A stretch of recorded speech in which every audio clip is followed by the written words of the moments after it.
तो हमारे पास बोर्ड परीक्षा की वो कॉपी है जिसमें बच्चे ने लगभग 63 नंबर के आसपास का स्कोर किया है और ये एक एवरेज नंबर निकाला गया है क्योंकि कॉपी चेक नहीं की गई है, सिर्फ ऐसे ही केवल देखा गया है कि बच्चे ने कितने नंबर गेन किए हैं। अब हम बात करते हैं कि देखो कॉपी कैसे भरोगे। सबसे पहले आप लोगों को अपना मान लीजिए रोल नंबर आपका है 1 2 3 4 5 6 7 8 9, ऐसे करके मान लीजिए आपका 9 अंकों का 10 अंकों का जितने भी अंकों का रोल नंबर है आपको ऐसे ही नंबर डालने हैं। इसके बाद आपको जो अंकों में डालना है इस तरीके से, शब्दों में आपको कैसे लिखना है जैसे कि 1 2 3। अब बच्चे ऐसे नहीं लिखना कि 1 लाख 2 हजार 3 हजार ऐसे करके नहीं, आपको लिखना है नंबर में कि 1 2 3 कॉमा लगाते हुए लिखना है और सारे अंकों को ऐसे लिखना है। ठीक है, इसके बाद आपका विषय जो है वो आपका इंग्लिश है तो आपको इंग्लिश डाल देना है यहाँ पे। इसके बाद प्रश्न पत्र आपका प्रथम द्वितीय तो होता नहीं है तो आपको उसकी टेंशन नहीं है, छोड़ देना है। प्रश्न पत्र पर अंकित जो संकेतांक है यानी जो कोड लिखा होता है यहाँ पे प्रश्न पत्र पर, ये कोड डालना यहाँ जरूरी होता है। अब जैसे कल पेपर देने जा रहे हैं तो कल मंडे है तो यहाँ पे आपको मंडे डालना है, कल की डेट आपको डालनी है। फिर उसके बाद जहां पे आपका पेपर का सेंटर गया है आप उस स्कूल का नाम लिखोगे कि सेंट पीटर इंटर कॉलेज, वो आपके प्रवेश पत्र पर दिया होगा। इतनी जानकारी भरने के बाद अब आ जाते हैं कि भैया देखो ओएमआर सीट पे क्या गलती आपको नहीं करनी है और किन चीजों पर आपको ध्यान रखना है। देखो सबसे पहले ये ओएमआर दिख रही है, आपको इस तरीके से अपना 01 आगरा इस तरीके से आपको अपना कोड डाल लेना है। इसके बाद आपको क्या करना है, जैसे आपको यहाँ देख रहा है कि भाई केंद्र कोड लिखा हुआ है तो केंद्र कोड भी आप यहाँ डालेंगे, अपना रोल नंबर डालेंगे। अब जब ध्यान आप लोग यहाँ देख सकते हैं मतलब ये 10 अंकों का आपका रोल नंबर होगा। विषय कोड यहाँ पे 901 हिंदी लिखा है तो आपका जैसे कल इंग्लिश है तो आपको पता है कि 917 होगा। ठीक है, आपको ऐसी इस तरीके से मिलेगा। फिर आपका होगा इंग्लिश तो आप इसमें इंग्लिश लिखकर आ सकते हो और कैपिटल लेटर में इंग्लिश लिख दे या स्मॉल लेटर में लिख दे, कोई प्रॉब्लम नहीं है, पर कोशिश करिए कि आप कैपिटल लेटर में ही भरिए। इसके बाद प्रश्न पत्र संख्या जो कि नंबर पे वहां पे पड़ी होती है, वो आप पेपर देने गए हैं तो आपको आइडिया पूरा होगा। इसके बाद अगर हम लोग बात करें तो आपको गोला कैसे काला करना है, आप देख सकते हैं कि आपको काट पीट नहीं करना है, आपको इस तरीके से कटिंग वटिंग नहीं करनी है। तो आप पेपर दे के आ चुके हैं 1 2 तो आपको पूरा आइडिया होगा। आपको अपना यहाँ पे प्रश्न पत्र जो मार्क का सीरीज होगा ये भरना ज्यादा जरूरी है क्योंकि इसी के अनुसार ही ये ओएमआर सीट जो होती है वो चेक होती है। अब मान लीजिए कि आपका ए बी कोड है, आपने इसमें एसी भर दिया, तो जब ये कंप्यूटर कॉपी चेक करेगा तो एसी कोड के हिसाब से इन 20 नंबर की मार्किंग होगी। फिर मान लीजिए कि आपका 20 में से 20 सही था लेकिन आपने एसी कोड डाला, जिसकी वजह से क्या हुआ कि आपको 20 में से 7 नंबर 8 नंबर 5 नंबर मिले। इसलिए इन चीज का ध्यान रखना, यहां गलती हो जाए तो 1 2 नंबर कटेगा, यहां गलती हो जाए तो 20 में 20 कट सकते हैं, इन चीजों का ध्यान रखना। यहां पे है कि परीक्षार्थी के हस्ताक्षर आपसे हस्ताक्षर करवाए जाएंगे, गलती से आप यहां मत कर देना। इसके बाद बात करें तो आलेखन हेतु, अब देखिए जब चित्रकला का पेपर देने जाएंगे तब इसको भरना है, अन्यथा इसको नहीं भरना है। इसके बाद आपको ये चीजें जरूर भर के आनी है पेपर में।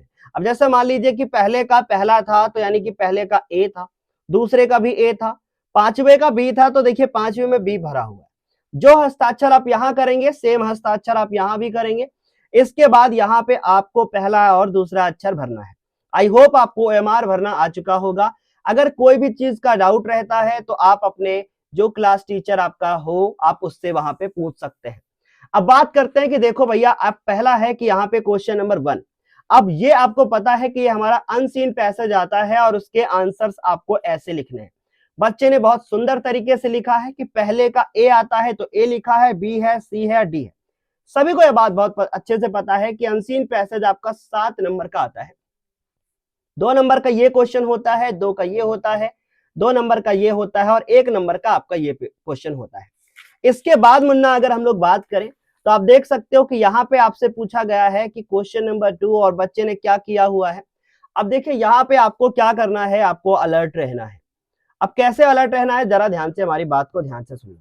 जैसे मान लीजिए आपका यहाँ पे आपका लेटर आया हुआ है, ठीक है, ये एप्लीकेशन आपने लिखा, तो आप इस चीज का ध्यान रखें कि आप जो भी कर रहे हो, फॉर एग्जाम्पल उसकी शुरुआत हो रही थी राइट अ लेटर, तो आप यहां से लिखोगे कि राइट अ लेटर, ठीक है, राइट अ लेटर या राइट एप्लीकेशन लिखने के बाद फिर आप डॉट डॉट करके यहाँ पे आके आखिरी यानी कि पहला और अंतिम डॉट डॉट करके जरूर लिख देना।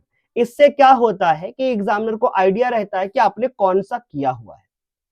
वैसे इतना भी ज्यादा चेक नहीं किया जाएगा, लेकिन आपको इस चीज का ध्यान रखना है कि अगर आप ऐसे कर देते हैं, यहाँ पे लिखने के बाद डॉट डॉट कर देंगे, फिर उसके बाद आखिरी का लिख देंगे, तो एग्जामिनर को आइडिया रहता है। अथवा वाले यानी कि जो क्वेश्चन में आपको और वाले क्वेश्चन होते हैं जिनमें दो ऑप्शन होते हैं, एक करना होता है, उनमें इन चीजों का ध्यान रखना। अब जैसा कि यहाँ पे आप देखिए, यहाँ पे ये जो थर्ड क्वेश्चन है, ये थर्ड क्वेश्चन है हमारा एस्से का। तो इन्होंने क्या किया है कि दिवाली सेलिब्रेशन बाय दीपिका सिंह। अब इन्होंने बहुत अच्छी तरीके से एसे को, या दिवाली सेलिब्रेशन बाय दीपिका सिंह, ये पूरा टाइटल ही रहा होगा, तो इन्होंने पूरा टाइटल ही यही लिख दिया है। लेकिन ट्राई करिए आप लोग कि आप इसको अंडरलाइन जरूर कर दीजिए, अंडरलाइन कर देंगे तो बहुत अच्छा रहेगा। और अगर आपके पेपर में आर्टिकल आता है तो आप आर्टिकल हेडिंग डाल के लिखिए। अगर रिपोर्ट राइटिंग आता है तो रिपोर्ट राइटिंग करने के बाद आप लिख दीजिए रिपोर्ट राइटिंग डैश लगाइए, और जो भी आपका टाइटल है वो लिख दीजिए। इस तरीके से ये कॉपी भी यहाँ पे चेक हुई, बहुत अच्छी तरीके से लिखा हुआ है बच्चे ने, और 1.5 पेज का लिखा है। कोशिश करिए कि 2 पेज का हो जाए, ठीक है, ये आपने कर दिया। फिर उसके बाद देखिए यहाँ पे क्वेश्चन नंबर 4 है, और ये इनडायरेक्ट स्पीच पहला क्वेश्चन है। ट्राई करिए आप लोग कि ये जो इनडायरेक्ट स्पीच आपने यहां लिखा है वो आप यहां लिखिए, ठीक है, यहां पे डालिए, क्योंकि ये जो नंबर है ना यहां पे एग्जामिनर को दिखाई दे, उससे बेहतर है कि आपको यहां पे दिखाई दे। इसके बाद पैसिव वॉइस में भी सेम क्वेश्चन ऐसे करना है। एक क्वेश्चन आपका पंक्चुएशन से आता है तो आपको पंक्चुएशन से ऐसे करना है। और बहुत अच्छा है कि इन्होंने लाइन भी यहाँ पे खींच रखी है। अब बात करते हैं कि देखिए जो हमारा यहाँ पे एक क्वेश्चन आया हुआ है, अब ये क्वेश्चन कौन सा है, देखिए दिखाया है कि द रेनी सीजन, यानी कि ये वो है जहां पे आपको ट्रांसलेशन करना होता है। हिंदी में एक पैसेज दिया होता है, तो जैसे फॉर एग्जांपल यहाँ पे जो भी पैसेज शुरुआत थी वो आपको लिखना चाहिए था, फिर डॉट डॉट करके आपको यहाँ कर देना चाहिए था ऐसे। इससे क्या होता है, थोड़ा देखने में भी अच्छा लगता है, और आपको नंबर भी, एग्जामिनर का माइंड सेट से थोड़ा सा खेलना है, ठीक है। ऐसा नहीं है कि ये गलत लिखा हुआ है, बहुत अच्छा लिखा हुआ है, लेकिन अगर थोड़ा यहाँ पे थोड़ा और अच्छे से लिखना था तो आपको यहाँ पे इस चीजों का विशेष ध्यान देना था। अब बात करते हैं, जैसे इन्होंने लिखा कि क्वेश्चन नंबर 5। अच्छा, यहां पर भी आपको पता है कि ऑप्शन आते हैं, तो आप कोशिश करिए कि अपने क्वेश्चन, जैसे यहाँ पे क्वेश्चन था, आई डोंट नो कि क्वेश्चन क्या था, जैसे फॉर एग्जांपल यहाँ पे आया कि हु वाज लेंसो, तो आप यहाँ लिख दीजिए हु वाज, है ना, डॉट डॉट डॉट डॉट, या जो भी है कि उसका क्या था लास्ट में क्वेश्चन मार्क, यानी जो भी यहाँ पे शब्द आया हो वो आप शब्द लिख दीजिए। इससे क्या होगा कि थोड़ा कॉपी देखने में भी अच्छी लगेगी। क्वेश्चन नंबर आप यहां डाल सकते हैं, बेस्ट रहेगा। आंसर आप यहां डाल दीजिए, ठीक है।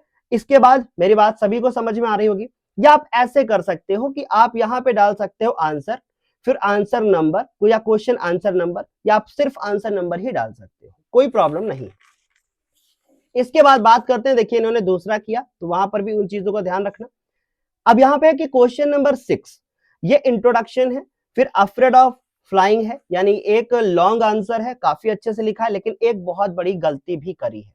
अब आप पूछोगे कि क्या गलती करी है गुरुजी इन्होंने।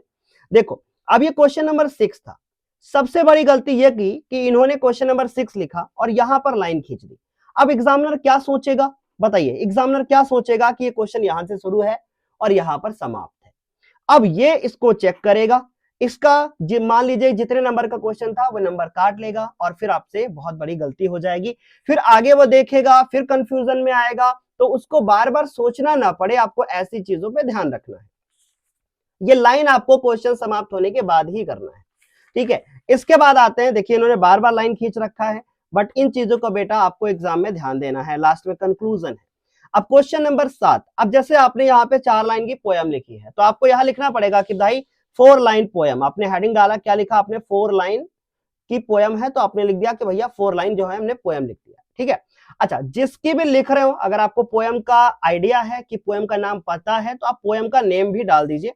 तो इससे क्या होगा कि आपको थोड़ा सा आइडिया रहेगा एग्जामिनर को कि भाई कौन से पोएम की ये लाइन है, और पूरा उसको आइडिया रहेगा, और थोड़ा कॉपी भी अच्छी लगेगी, ब्लैक पेन से डालोगे।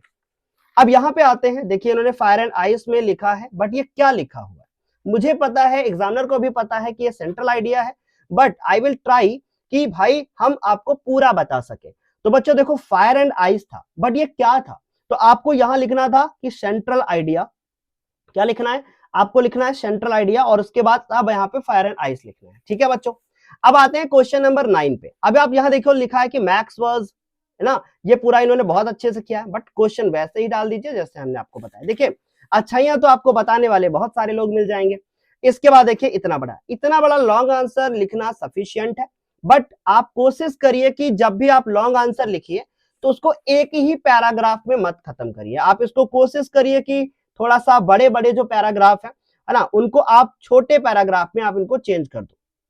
ठीक है, आपको क्या करना है कि छोटे छोटे जो पैराग्राफ्स होते हैं उनमें आपको चेंज कर देना। तो इससे क्या होगा कि कॉपी देखने में भी अच्छी लगेगी। अब ये कॉपी यहां से कंप्लीट हो गई है।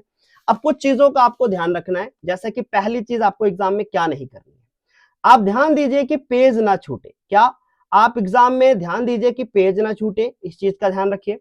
दूसरा पॉइंट है कि क्वेश्चन का आप नंबर सही डालिए। क्या क्वेश्चन नंबर आप सही डालिएगा, ठीक है, क्वेश्चन नंबर गलत ना हो। ठीक है, क्वेश्चन नंबर आप सही डालिएगा। ओएमआर को भरते समय आप ध्यान रखिएगा कि ओएमआर आपसे गलत ना हो, है ना। ओएमआर जो है ढंग से भरना मेरे बच्चों, और ओएमआर अगर आप ढंग से भरोगे तो काफी अच्छा रहेगा। ठीक है, क्वेश्चन नंबर सही डालिएगा, पेज ना छूटे, इस चीजों का ध्यान रखिएगा। फिर चौथा पॉइंट है कि भैया आप बहुत ज्यादा कटिंग मत करना। ठीक है, अभी देखो इसमें क्या है कि कटिंग मत करना। अगर आपसे कुछ चीजें गलत हो गई हैं तो आप उसको एक बार ऐसे कट कर दो, चलेगा, पर बहुत ज्यादा कटिंग मत करना। ठीक है, ओके, इतनी बात।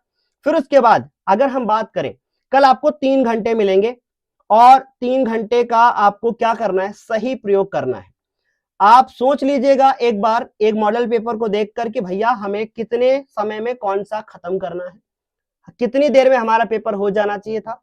लेकिन मैं जानता हूं कि भाई जो बच्चे इस चैनल से पढ़े हैं वो बच्चे कल अपना पेपर 2 घंटे में समाप्त कर लेंगे। पर मेरी सलाह है, मेरा एक सुझाव है आपका कि जब जब आपने पूरे साल मेहनत करी है ना, तो 3 घंटे का क्यों ना एक प्लान बना लो कि 3 घंटे में कैसे पेपर में लिखना है, और हमें जो गुरुजी ने बातें बताई हैं इनका ध्यान रखना है और गलती नहीं करनी है। ठीक है मुन्ना, और अब सारे मेरे प्यारे बच्चों को ऑल द वेरी बेस्ट मेरी तरफ से भी और दिव्यांशी मैम की तरफ से भी ऑल द बेस्ट। और जाइए बच्चों, फोड़ कर आना, ठीक है, फोड़ कर आना, बहुत बढ़िया। और 12 बजे एक पोस्ट आएगी चैनल पे, उस पर कॉमेंट करके बताना कि भैया आपको आपका पेपर कैसा हुआ है। ऑल द बेस्ट मेरी तरफ से, और जाइए एग्जाम में फोड़ कर आइए। Thank you.